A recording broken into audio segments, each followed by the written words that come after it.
اس پلے کو Christopher Marlowe نے لکھا تھا، جس کی حیران کن فیکٹ سے بھری بایوگرافی آپ کو اس چینل کی پلے لسٹ میں مل جائے گی۔ اس پلے کو اراؤنڈ 1589 19 کے درمیان لکھا گیا تھا اور اس پلے کو 1590 میں پرفارم کیا گیا۔ یہ پلے ایک ریونج ٹریجڈی ہے جس کی تفصیل آپ کو نظر آ رہی ہوگی۔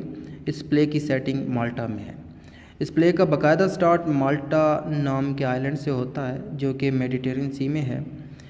ٹرکی کے سلطان کا بیٹا کیلیمیت مالٹا میں وصولی کے لیے اب آتا ہے، جو کہ مالٹا والے پچھلے 10 سالوں سے یہ وصولی نہیں دے رہے تھے۔ مالٹا کا گورنر فرنیز جو کہتا ہے کہ ہم اتنا بڑا یہ جو پیسہ ہے کیسے دیں گے، فوراً کیسے دیں گے، کیونکہ وہ فوراً لینے آئے تھے، تو ہمیں 1 مہینے کا ٹائم دے دیں، یہ ٹرکی کے سلطان کو کہتا ہے، تاکہ ہم پیسوں کو ارینج کر سکیں۔ اب فرنیز سوچتا ہے کہ اتنی بڑی رقم کیسے جمع کروں گا، تو اس کے مائنڈ میں ایک ترکیب آتی ہے، اور وہ ترکیب کیا تھی؟ وہ ترکیب یہ تھی کہ یہ مالٹا کے جوز یعنی یہودیوں سے پیسہ جمع کرے گا، ان کی آدھی پراپرٹیز کو بیچ کر۔ اب انہی یہودیوں میں ایک امیر یہودی باراباس بھی تھا جو اس ظلم کے خلاف کھڑا ہوا اور کہا کہ تم لوگ ہم یہودیوں کے ساتھ ایسا نہیں کر سکتے۔ یہ ایسا بولتا ہی ہے کہ اس کی ساری جائیداد باراباس کی حاصل کر لی جاتی ہے، ضبط کر لی جاتی ہے فرنیز کی طرف۔ فرنیز اس کو کچھ بھی نہیں دیتا، اس سے سارے پیسے لے لیتا ہے۔ اب کیونکہ ساری دولت تو فرنیز نے حاصل کر لی تھی، تو باراباس کے پاس کیا بچا؟ کچھ بھی نہیں بچا۔ تو باراباس کیا کرتا ہے؟ ریونج لیتا ہے، اس کو اپنی جائیداد وغیرہ واپس چاہیے باراباس کو، تو یہ اب بدلہ لینے کا مائنڈ بناتا ہے۔ اب باراباس اپنی بیٹی ایبیگیل کے ذریعے سونا واپس لینے کے لیے اس کو کہتا ہے کہ تم نن بن جاؤ، تو یہ نن بن جاتی ہے، اور راتوں رات ایبیگیل اپنے مقصد میں کامیاب ہو جاتی ہے۔ جہاں پہ سونا رکھا ہوتا ہے وہاں پہ ایبیگیل وہ سونا حاصل کرنے میں کامیاب ہو جاتی ہے۔ اب یہاں تک باراباس کا ایک مقصد کامیاب ہو گیا تھا، پراپر ہو گیا تھا۔ اب اس کو گورنر فرنیز سے ریونج لینا تھا، کیونکہ ساری دولت لے لی تھی باراباس کی اس میں سونا، بہت سارا سونا بھی تھا، پیسے بھی تھے، تو اب اس نے فرنیز سے ریونج لینے کی ٹھان لی۔ گورنر کا جوان بیٹا جس کا نام لوڈووک تھا، یعنی اس فرنیز کا بیٹا ایک لوڈووک تھا، وہ ایبیگیل کے عشق میں پاگل ہے۔ اس لڑکی کے متعلق لوڈووک نے بہت کچھ سن رکھا ہوا تھا اپنے دوست میتھیاس سے، کہ یہ بہت اچھی ہے، بہت پیاری ہے، بہت کیئر رکھنے والی ہے، تو بہت کچھ سن رکھا تھا، میتھیاس نے بتا رکھا تھا لوڈووک کو، تو یہ سنتے ہی اور پیار میں پڑ گیا۔ خیر، باراباس کو اب اس عشق کے متعلق پتہ چلتا ہے کہ میری بیٹی کا عشق جو ہے وہ ان دونوں کے درمیان کہیں گھوم رہا ہے، تو یہ اس چیز کو اپرچونٹی سمجھ لیتا ہے۔ تو باراباس لوڈووک کو کہتا ہے کہ تم ایسا کرو، میری بیٹی کا دل جیت لو، میں تمہاری شادی کروا لوں گا۔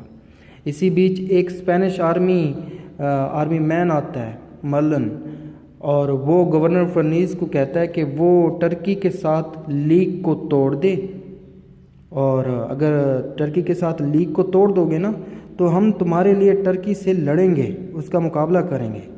ایسا کہہ کر یہ جو اسپینش آرمی مین ہوتا ہے وہ کچھ غلام بھی دے دیتا ہے اس کو۔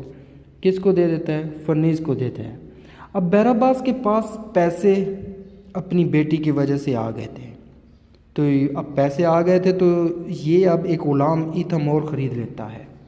اور یہ آپ کو بتا دوں کہ جب یہ غلام خرید رہا ہوتا ہے وہاں پر اسی جگہ یہ لوڈووک اور میتھیاس کو دیکھتا ہے، جو دونوں ہی باراباس کی بیٹی کے پیار میں ہوتے ہیں۔ باراباس کے دماغ میں تو ریونج کا اسکیچ چل رہا ہوتا ہے، سو یہ ایک پلان بناتا ہے۔ تو یہ اپنی بیٹی کو کہتا ہے، کیا کہتا ہے کہ بیٹی تم ان دونوں کے درمیان پیار کا ایک کھیل کھیلو۔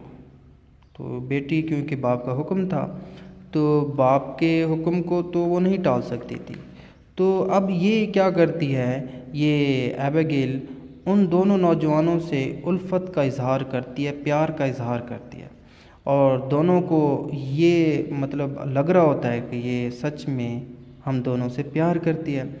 ایبیگیل کہیں نہ کہیں اس کو دل میں لگ رہا ہوتا ہے کہ یہ بات غلط ہے، کیونکہ اگر دیکھا جائے تو ایبیگیل سچ میں محبت جس کے ساتھ کرتی تھی وہ میتھیاس سے کرتی تھی۔ لیکن باپ کا کیا تھا؟ باپ کہہ رہا تھا کہ یہ ڈرامہ کرنا ہے ان دونوں کے ساتھ، تو یہ ایبیگیل مجبور ہو گئی تھی ڈرامہ کرنے پر۔ بیراباس ایک سکیم کے تحت، ایک پلان کے تحت پہلے لوڈووک کو اپنے گھر بلاتا ہے اور اسے ایبیگیل سے ملنے کا ایک موقع دیتا ہے، اور پھر میتھیاس کو بھی وہیں بلا لیتا ہے۔ میتھیاس جب ایبیگیل اور لوڈووک کو اکٹھا دیکھتا ہے تو بہت غصہ ہو جاتا ہے، اور یوں بیراباس دونوں دوستوں کے درمیان ایک نفرت کا بیج بونے میں وہ کامیاب ہو جاتا ہے۔ اس کے بعد وہ ایک جعلی خط لکھتا ہے میتھیاس کی طرف سے لوڈووک کو، جس میں فزیکل ریلیشن کی دعوت دی جاتی ہے۔ وہ یہ خط اپنے ایک نئے غلام جس کا نام ایتھامور ہے اس کے ذریعے بھیجتا ہے۔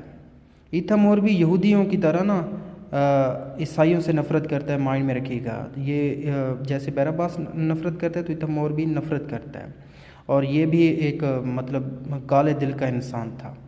تو اس سازش کے نتیجے میں یہودی دونوں، یہ جو بیراباس تھا، یہ دونوں نوجوان یعنی لوڈووک اور میتھیاس کو ایک دوسرے کے ہاتھوں قتل کروانے میں کامیاب ہو جاتا ہے۔ ٹھیک ہے، یہاں تک کلیئر ہو گیا۔ اب دوسری طرف ہم دیکھتے ہیں، جب ایبیگیل کو اس ساری صورتحال کا پتہ چلتا ہے تو وہ بہت غصہ ہوتی ہے، بہت شدید غم میں آ جاتی ہے۔ جب اسے یہ پتہ چلتا ہے کہ اس ساری سازش کا جو ہاتھ ہے اس کے پیچھے کا ہاتھ اس کے باپ کا ہے، تو باپ سے انتقام لینے کی یہ ٹھان لیتی ہے۔ اور انتقام کیسے لیتی ہے کہ وہ کرسچینٹی کو ایکسیپٹ کر لیتی ہے۔ باپ تو کرسچینٹی سے نفرت کرتا ہے۔ اب جب بیراباس کو پتہ چلتا ہے کہ میری بیٹی نے کرسچینٹی قبول کر لی ہے، اور قبول کروانے والے کون تھے، کرسچینٹی کو ایکسیپٹ کروانے والے کون تھے، بیراباس ان کے ساتھ کیا کرتا ہے، یہ پارٹ 2 میں آپ کو ملے گا، جو کہ ڈسکرپشن میں ہے یا پلے لسٹ میں آپ کو نظر آ رہا ہوگا۔ Thank you for watching this.